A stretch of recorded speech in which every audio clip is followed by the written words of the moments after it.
Welcome to the Tanya Talks podcast, where we talk all things faith, family, relationships, emotional healing, and especially truth over trends. Um, I had a really interesting conversation with my sister today, and if anyone doesn't really know my story yet, I was the estranged child, and I was also estranged from my sister, who is now my best friend.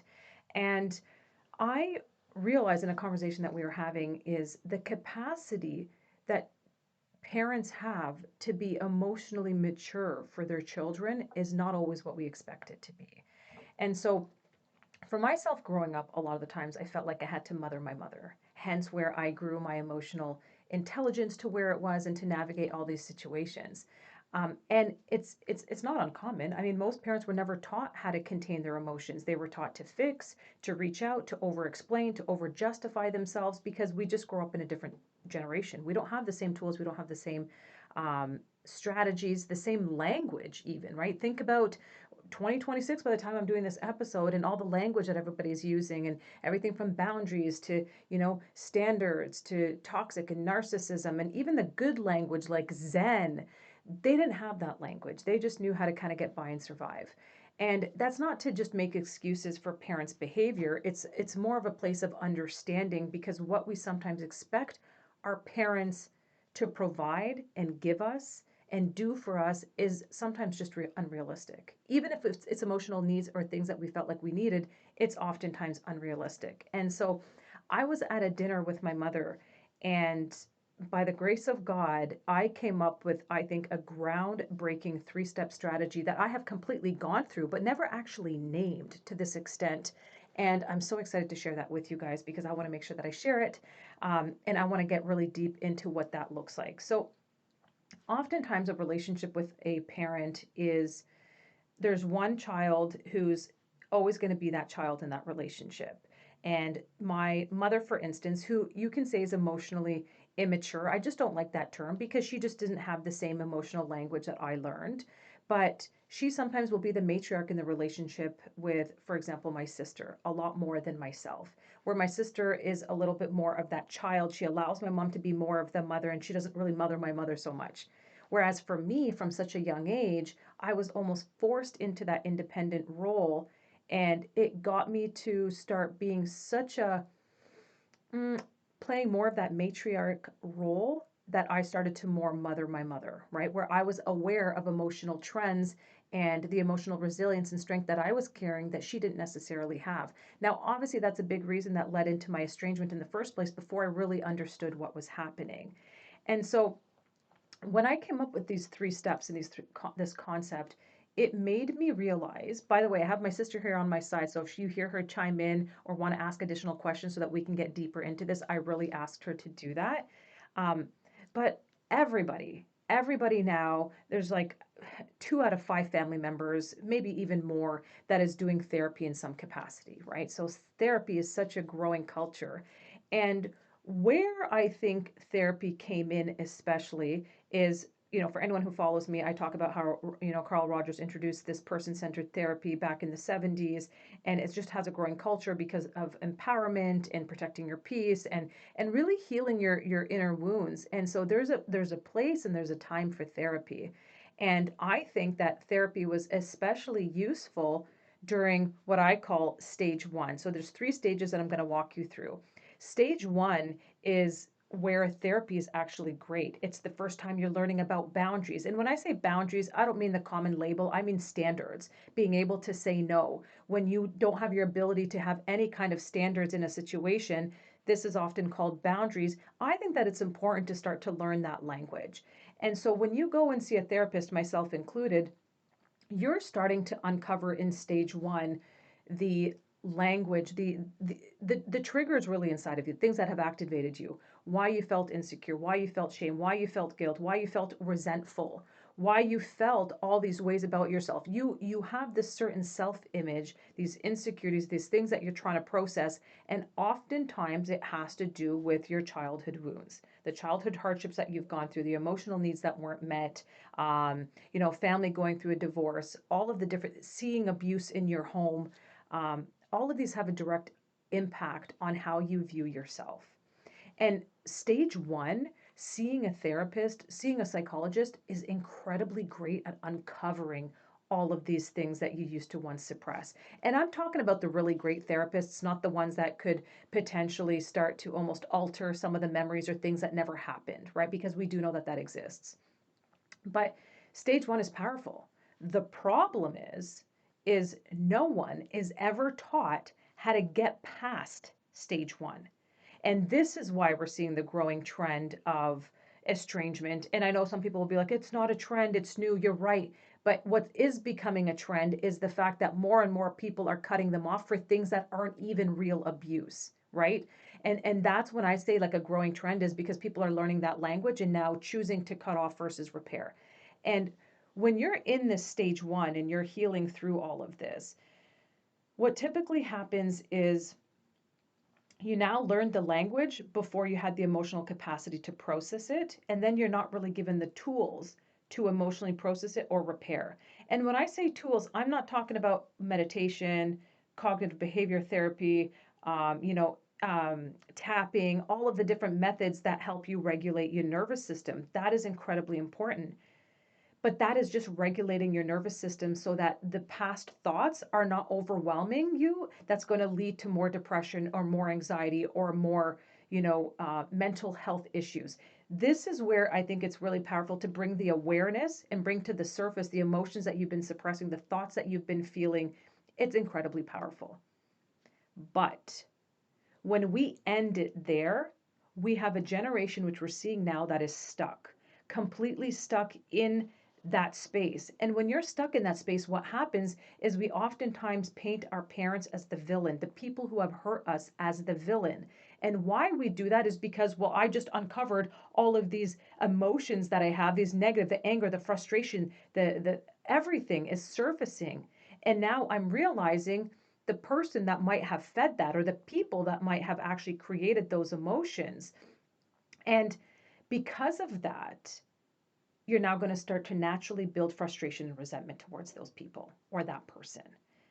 And this is where it becomes dangerous. And this is why I think that people oftentimes get stuck in that space where distance is better than repair. Distance makes more sense. And you're trying to process your pain. And so you want to process the pain in the distance until you're ready to come back. But stage two is so incredibly powerful. And this is where I saw some of the biggest transformations, not just for myself, but some of the people that I've worked with, actually, a lot of the people that I've worked with, is stage two is saying, okay, now that I'm aware of these negative emotions, these feelings that I've had, these um, unmet emotional needs, now that all of this is coming to the surface, you have to ask yourself, okay, but now what? Now what do I do? Because the solution is not just distance. Once again, abuse being the exception here. I'm talking about real abuse. You were starved, you were molested, you were beaten, all of those things. Yes, you have to protect yourself. Safety comes first. But in majority of the situations that I deal with, a lot of people, parents are not abusive. They're genuinely wonderful, great parents doing a great job. And so stage two is where the emotional healing, the most important part, comes out. And that is rewriting their story. And sometimes it's so hard. And I mean, rewrite their story, rewrite your mother's story, your father's story, your sibling's story, rewrite your ex-husband's story that, was narcissistic and terrible, or your ex-wife that was narcissistic and terrible and turned the children against you. That villain of your story, and this is an incredibly powerful tool that you can do even outside of your childhood wounds anytime you're having a conflict with someone. But I'm going to just take it back in particular to like my mother or your parent in this case, is rewrite their story. Because when you rewrite their story, and even for the parents, by the way, this is incredibly powerful. You rewrite your child's story from their lens, or you rewrite your parent's story because it helps you understand a lot of your emotional chaos that could be happening as well, right? Because oftentimes, let's just be realistic, parents are like, I know what happened. I could have been better. I think I was a little bit too reactive. I was at a state where I was working 2 jobs and 3 jobs, and I wasn't there for my kids the way that I should have. All of these things. There's no guilt, there's no shame. You're rewriting this story to say, I'm making sense of what happened to the people who loved me, who were there, my parents, while I'm also allowing my space to be able to process their story. So I'm going to try to get into a little bit more detail so that you can understand this concept. When you're rewriting the other person's story, so for example, I'm rewriting my mother's story. you have to first completely remove yourself from this. I'm not her daughter. I'm not, whatever relationship you have, you're going to completely remove yourself so that there's no emotional context. You're just going to look at it like this is a random person. I just want to write their story. And I mean, go back to their childhood. Go back to how their parents were with them. Go back to the school that they grew up in. Go back to the relationships that they've had. Everything that you can possibly know, that you do know, and start rewriting their story. And you're going to rewrite their story so much so until you start to feel a little form of sadness start to form for that person, a little bit more understanding, a little bit more compassion. So, in my instance, which was one of my biggest breakthroughs, is when I went through therapy, when I went through the estrangement with my mother, I was completely justified. And it doesn't say that, it doesn't mean that the pain is not justified. It just means, okay, but now what? So I was justified to cut her off. I was justified for being hurt. I was justified for all the feelings that I had because the feelings were real. The pain was real. But when I rewrote my mother's story and I was like, okay, she's the youngest of 15, of 16. She's the youngest daughter of 16 kids. She was the 15th child. Her dad died when she was 3. Her mother absolutely neglected her unintentionally, I'm sure, in ways that I would never understand. And so she was probably forced to be, you know, overly independent and mature too young of an age, probably didn't have too much of a childhood. I can only imagine a life of that I do know, having older sisters who, probably weren't very nice to her. She probably watched a lot of fighting in her home between siblings. I mean, I can imagine. I had an older sister. We fought all the time growing up. So can you imagine having that many more in the family?